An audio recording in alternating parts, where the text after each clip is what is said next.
G'day listeners and welcome to another episode of the Keeper League podcast. We're the AFL fantasy podcast that doesn't talk about the superstars. We only talk about the lesser knowns and the players that are going to bring value to your draft and Keeper League teams. My name's Heff and I'm joined this week by Leigh Drennan from We Got the Chocolates podcast. How you going, mate? Hey, Heff, very well. Thank you, and thank you so much for having me. Not a problem, man. Now, can we start? There's probably a few of our listeners, I don't know how they haven't, but there might be a few listeners out there that don't know of We Got the Chocolates podcast. Do you want to talk us through it? Yeah, well, that's definitely fair. We do have a podcast, and it probably started out like most podcasts where you just felt like it was COVID and you needed something to do and you felt like you were really entertaining. And so you started making a podcast. We didn't really have any idea about what it was sort of about or anything. And then in more recent times, I guess we have a podcast where we talk about just we play games, we tell jokes, and talk about the things that made us laugh during the week. So it's a lot of fun. It sort of took a while probably to.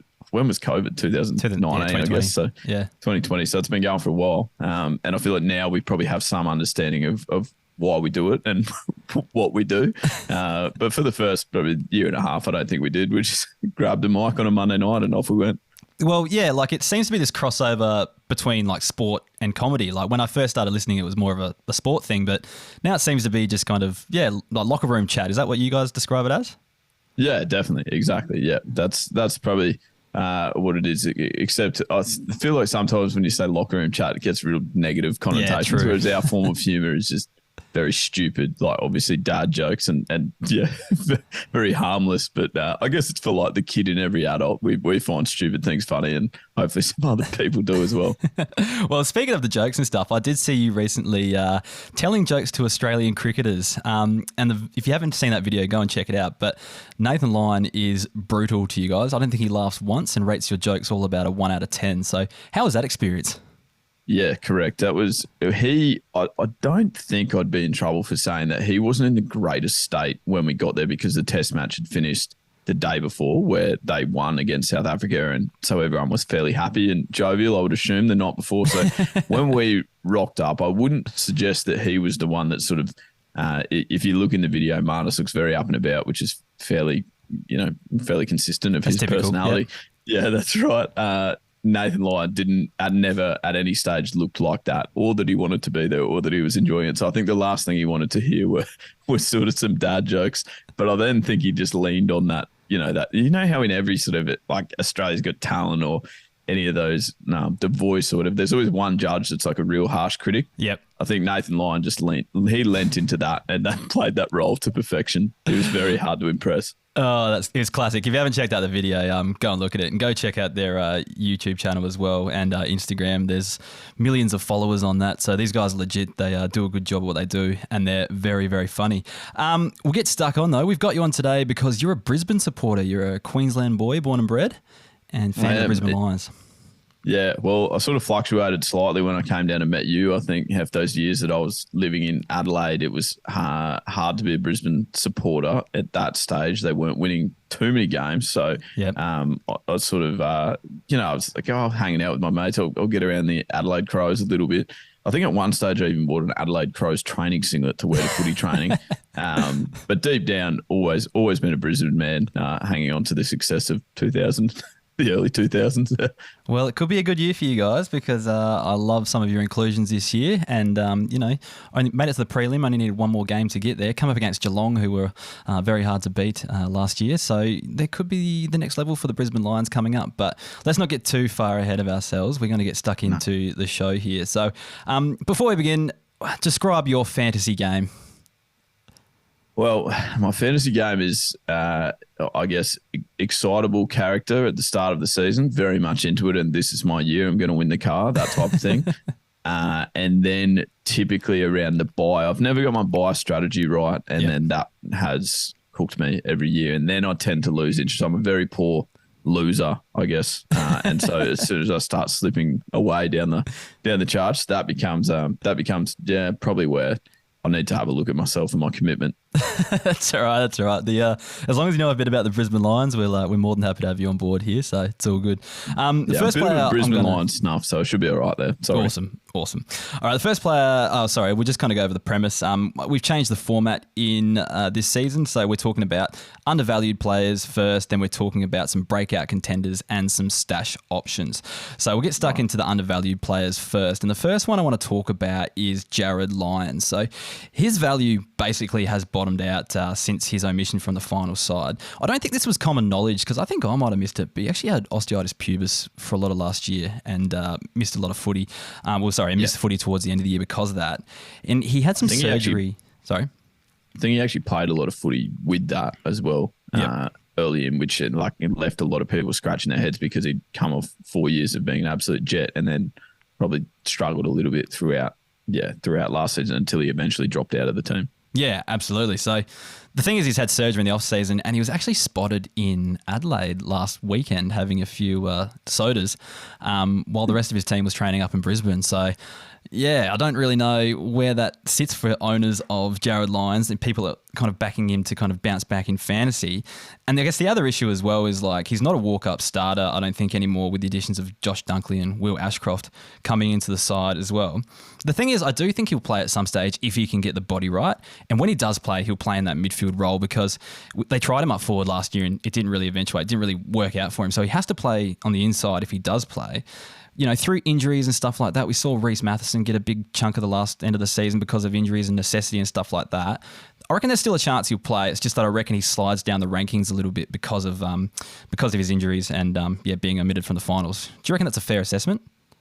Yeah, I think that's a great assessment. I'm interested by all he was doing in Adelaide when everyone else was training. I certainly didn't know that, but I think that's a very good assessment. You don't have to look back very far to see where having him in your fantasy team was a very good thing, that's for sure, and particularly in draft leagues and things like that. So I wouldn't be prepared to say, he's gone, write him off sort of thing completely because, he's pretty class when he string games together and obviously in good shape.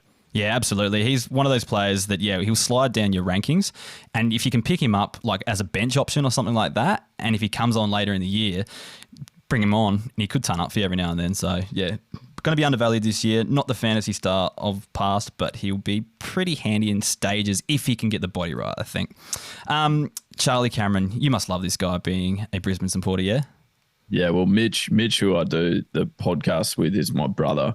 And it's his favourite footy player. Not a great fantasy player, in fairness, Mitch, but it's his favourite footy player. I think mainly just for the celebrations and the fact that he brings a new one every season. Yeah, it's very entertaining to watch. Well, Charlie Cameron's probably not the best fantasy player either, or player for fantasy either, but I just think he's a player worth owning. I target him late in drafts. Year after year, basically because he can often get on the end of a few goals.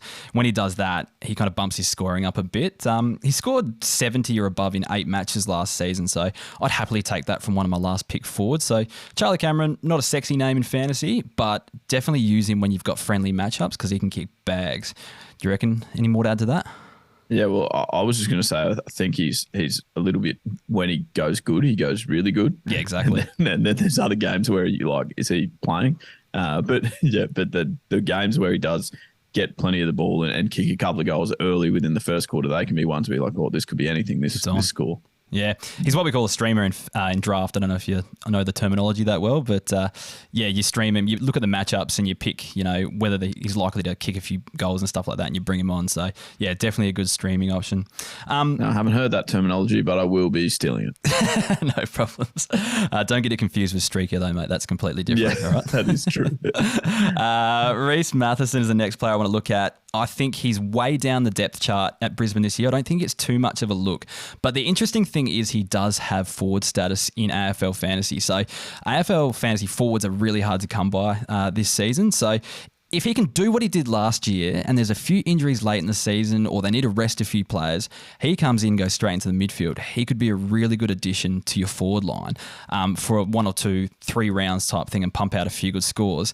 And like last year, it kind of happened through fantasy finals. So he probably won a few games and stuff like that. So he's another one I recommend picking up late and just, stashing him to when he does play. Having that forward status, he could be pretty handy. You'd love the beast mode, wouldn't you? Yeah, absolutely. I wish he got picked more, to be honest, but purely, again, probably for the entertainment factor rather than thinking about it through a fantasy lens. But, he's also it feels like if he did get picked, he would go well in fantasy. Anytime that you see him go back and play in the twos, he rips up, and he's sort of like too good for twos. Hasn't quite cracked it in AFL level yet, I guess. Yeah, that's true. And we did mention just before that Ashcroft and Dunkley does come in, so it does put him further back. But geez, when there was a lot of talk about him around that draft period and the fact that he might be talking to other clubs. So I was sort of surprised to see him stay. To be fair, I thought other clubs would be interested in having his services. He's a pretty loyal character, though, I reckon, as well. He's like a puppy dog or something. He just bloody loves being around the boys, I think. Yeah, I think you're right. Actually, I think he's pretty content. Just to touch on a few quick ones. Jack Gunston traded to Brisbane. I reckon he'll be their third option up forward with McStay gone. Hipwood and Danaher are the ones that get most of the attention in the forward line. So Danaher might have to do some rucking as well at some stages because McStay was the backup option there for a bit. But yeah, when he does play, I think he can have certain games where he does score in the 70s.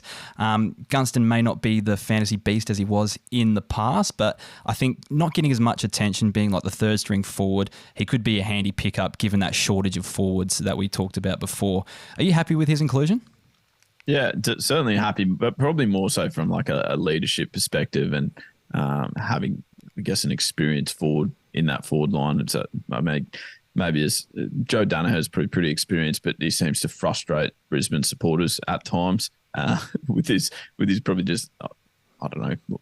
There's games where, again, you sort of feel like he's not getting as much of the ball or crashing as many packs and stuff as he has in the past. So I think more excited about Gunston from an overall perspective of leadership and coaching, which Chris Fagan seems to rely pretty heavily on those ex-Hawthorn players coming up for the last couple of years of their career. But but more so probably taking your word from a fantasy perspective, because I didn't even follow him that closely for the last couple of years while he was at the Hawks. So I'd be interested to see how he goes.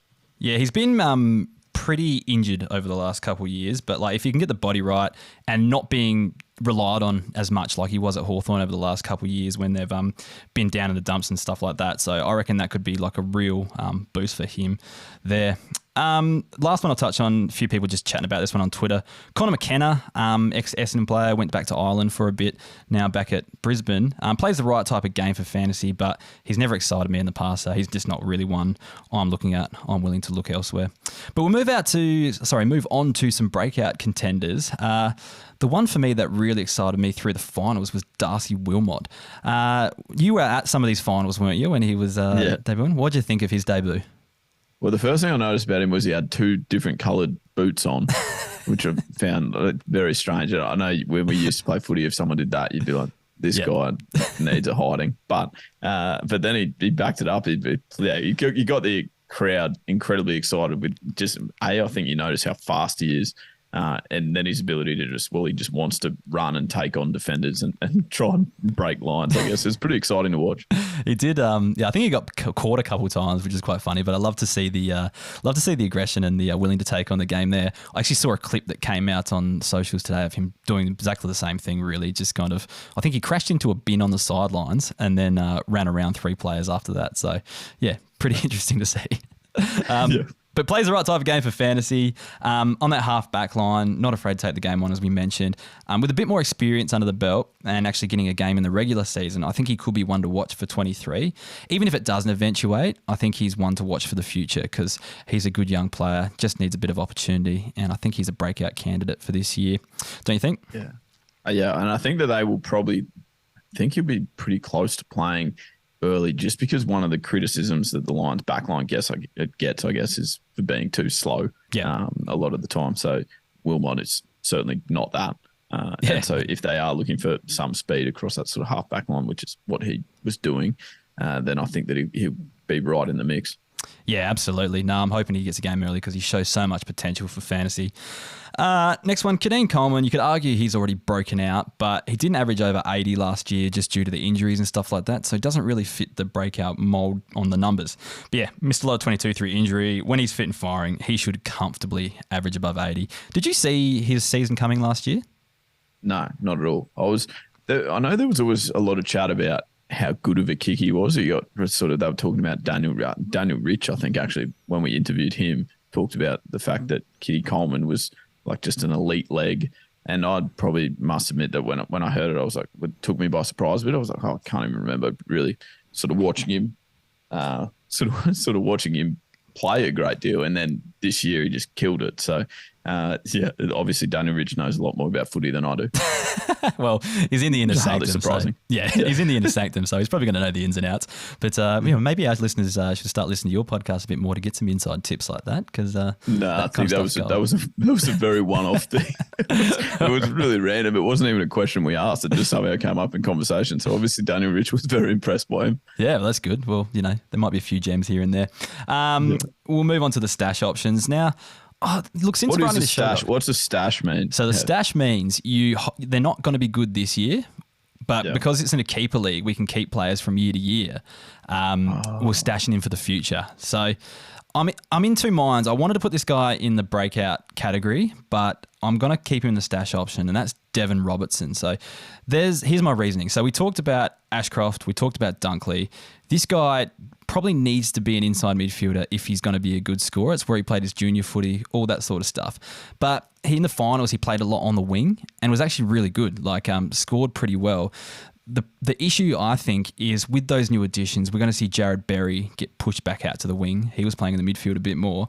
And there is just such a glut of outside players vying for that other wing, essentially. And I'm just not sure between him, Archie, Answorth was playing there a bit later on in the season. I'm not sure who gets the nod. And it seemed like there was a fair rotation through those wings as well. So it might hinder his scoring a little bit, might be up forward as part of that rotation. My personal opinion is I think he needs to go to another club to be a fantasy star because he needs to play in that inside role and he's not going to get it for a long time, I don't think. So I wouldn't be surprised if someone like West Coast, because he's a WA boy, comes knocking at the end of the year. And I think he's out of contract too at the end of this year. And if that happens and he goes there, he could be a real chance at being a fantasy star. So for that reason, I'm going to have him as a stash option and not a breakout option. What are your thoughts on him? Yeah, I like what you said there. I think I really like watching him play. I really get excited every time I see his name on the team sheet, and probably not so much, but more for the future sort of prospect. And sort of looking at. I know that when I came back to Brisbane in 2018, I think I was a member that year, and the Lions won one game for that year. But Chris Fagan would go to every press conference and say, we got another game into Jarryd Berry and Hugh McCluggage and these young guys that they were picking at the time. And now that Hugh McCluggage is pretty impressive. Jarryd Berry obviously had a dominant game against Melbourne in that final last year. Yep. And I think Deven Robertson could be the same if they actually sort of picked him and stuck with him for 10 or 12 games in a row. I think that the development and how quickly he would improve and get up to the speed of the game would be very impressive. But I think you're right, just with who they've brought in and the fact that there's going to be minimal opportunities around the midfield, that it's going to end up being another club that actually reaps the rewards for his development, I think. Yeah, hopefully for your sake it doesn't happen, but for the fantasy owners out there, we're probably hoping it does happen at the end of the year. So yeah, for that reason, stash option, but I would not be surprised if he gets a decent run into things. He could break out this year, but I just can't see it happening with the depth that you've got. That's all. Yep. We'll move on to some listener questions next. Hopefully there's no curly ones in here for you, Leigh, but okay. We'll see how we go. I'll definitely have some thoughts, so don't stress too much. I like this first one, though, and you're probably the first perfect person to ask. At Time Miller asks, are we going to win the flag and by how much? I love the second part of the question, by how much? It's so hard because there's two sides of me. But there's like the very passionate Brisbane man, and then there's the slight realist, I guess. And I just feel like I think that we're going to be very, very good and around the mark. And if you get everything right and play, like they did against Melbourne, then in that game and get those matchups right, then every chance of getting on a run and actually winning the final. But I think, winning an AFL flag is obviously hard. There's some very good teams in there. And it just feels like Brisbane are like so close, but missing that little bit, and obviously adding Dunkley in and stuff. But I feel like the area where we were quite good is in the midfield. And so I'm not completely convinced that we've patched up all the areas that are needed to be a premiership team. But for the purpose of, yes, we are going to win it. I should have said that. Yeah, we'll win it. Short answer, yes. And by how much? You forgot that bit. Yeah, by how much? Oh, well, I mean, if we win it, then it's going to be just an absolute walk in the park. I'd say probably like 9 goals. Okay. Well, fair enough. That's quite a fair margin. But I'll look forward to grand final day and seeing if that eventuates. It's going to be one of those ones where the opposition supporters walk out of the ground early because they're just like, nah, this sucks. I love the predictions. At Junk Time Janitors Time is his username. I know the username though. Is Zach Bailey ever going to be an 80-plus forward, or is he just Will Snelling from a fantasy standpoint? So that basically means is he ever going to be a big averaging AFL fantasy player? Is he just going to be a tease essentially? What do you think? No, I think I actually owned Zach Bailey for quite some time last year, and it was frustrating because he'd go for 3 games where you're like, oh, this is it, this is the year. And then the next game he'd get 16 or something. So I think he's always going to have the ability to hurt your feelings if you own him. He's such a, I like that analogy. He's such a role-dependent player. Some weeks he'll get lots of time on the midfield. Sometime he gets stuck up forward and he goes up and down. I keep talking about these additions to the midfield though, but I think it just pushes him further back and unfortunately spends more time forward, which isn't great for his fantasy scoring. That's the issue. At Leckdog asks, Daniel Rich, ? Daniel Rich, full stop. I think that just meant to be, can Daniel Rich go again this season? Go again. Yeah. Well, if he takes the kick-outs, that's always a good start because he plays on every time. Correct. So that's nice.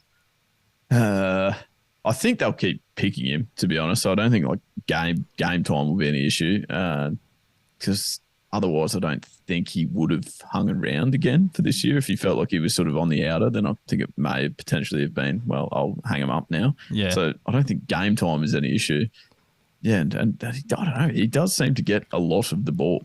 So I've done a bit of analysis here because the next 2 questions are at AJS Hawker asks, Noah Answorth, is he the new Rich? And then DJ4 Brooks wants to know Noah Answorth's role. So I'm going to combine this all into one kind of answer. But look, like you just mentioned, if Answorth takes 65% of the kick-ins, then maybe he could be Daniel Rich. But that were the numbers last year, 65%. So you're bang on with those kick-in numbers. And because he's not the fastest mover, I think, and he's got such a good leg, I think he offers more value kicking the ball in than he does receiving it. So I think Daniel Rich isn't going to lose those kick-ins. So that's a huge avenue for fantasy scoring there. So I'm happy with that. In terms of Answorth, though, how do you rate him as a player? Well, I don't see how Answorth can be the new Daniel Rich based purely on disposal. Like I just don't think that they're ever going to give him as much responsibility kicking out from defence as what they give to Daniel Rich, I guess. I think he is a super Answorth, Rich. Yeah. Answorth seems more like that sort of hassling defending type of player who's really good at sort of lockdown roles but I don't think he's ever going to be mentioned in the same breath in terms of his disposal efficiency, I guess. The interesting thing about Answorth, if you watch closely through the finals, he spent a lot of time on the wing as well. And he was part of that wing rotation and kind of rotating back as well. But this included so many players like Robertson, Archie, Pryor. And we talked about Berry before. Berry's going to come back out into that wing, no worries. And if you look at their defence, you've got Keidean Coleman, you've got Daniel Rich, who I can't see going anywhere. In fact, I can see him going harder because he wants that flag in his retirement year. I think he'll be all in this year essentially for it. Then you've got Wilmot coming through. Then you've got your key tools. You've got Starcevic you have to have him in your defence because he's locking down. He plays that hybrid role so well. I just don't see where he fits in that defence to be the new Daniel Rich. And I see him more part of the wing kind of rotation there with some stints in defence because teams do seem to kind of rotate their wings a lot these days, I've noticed. So, I think it just hurts him fantasy-wise. So I'm not big on Answorth, but him having defender status and then going into the midfield could result in some nice scores this year. It's just the future prospects. If he's a full-time midfielder only averaging between 70 and 80, I don't love it, that's all. You reckon that's fair? Yeah, I think that's really fair. I think he's almost like that sort of at the moment, and not forever, but at the moment feels a little bit like the bits and pieces kind of player when someone gets injured and they'll use him to cover whatever spot that might be, whether wing or slipping back in defence. But it doesn't seem like he's sort of out and out locked down a spot in the best 22. Yeah, I tend to agree. At Mortarded asks, Harry Sharp, can he fill a wing role at Brisbane? Do you know much about Harry Sharp? Yeah, I know he wins every 2K time trial and whatever. He's the best runner in the group, but I think at full strength he struggles to play this year.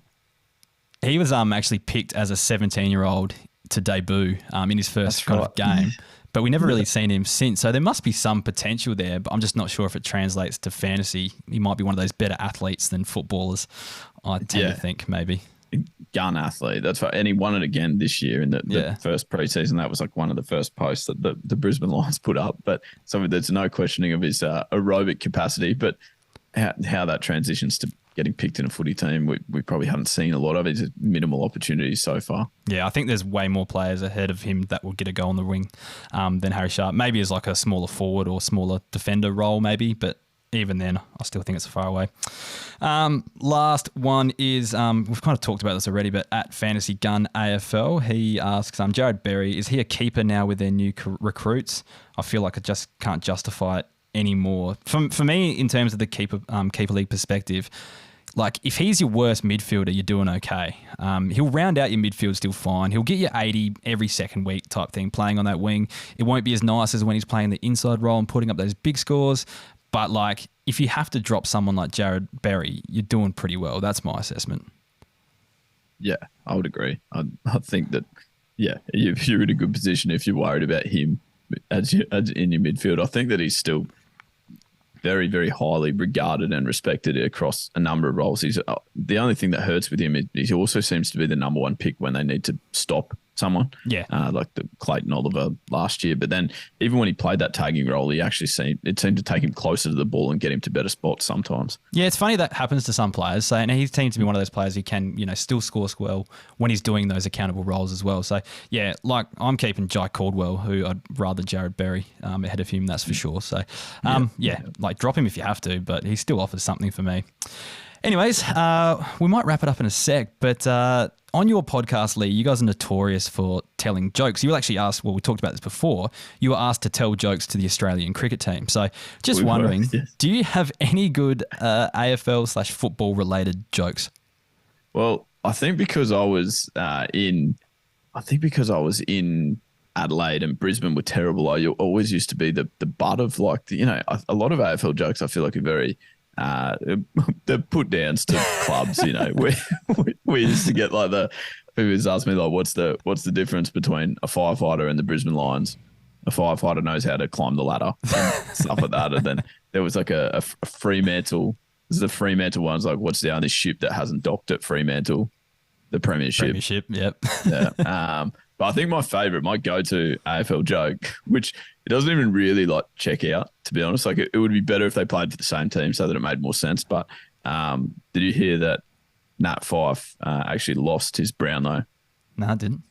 Yeah. Someone's going to have to nick Natanui. That's terrible. Did you make that up? No, I don't think so. Oh, maybe actually.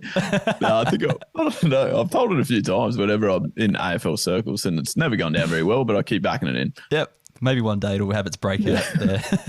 One day. Anyways, thanks heaps for joining us, Leigh. Is there anything you want to plug? Where can listeners find your stuff, find you, all that sort of jazz? Yeah, well, we've actually simplified the process now. So everything is just at We Got the Chocolate. So you can find us obviously wherever you get your podcasts, if that's Apple or Spotify. That we'll put the full thing up on YouTube as well. And then there's plenty of other content that goes on YouTube. That's at We Got the Chocolates as well. And then Facebook, Instagram, Snapchat, Twitter, TikTok. All at We Got the Chocolates too. Same thing for us basically, at Keeper League Pod on the exact same social. So if you want to follow us as well, please get around that. But also, if you want to support the show, please sign up as a member also. Anyways, thanks again, Leigh, and we'll talk to you soon. Can't wait, man. Thank you so much, Heff. Thanks, mate.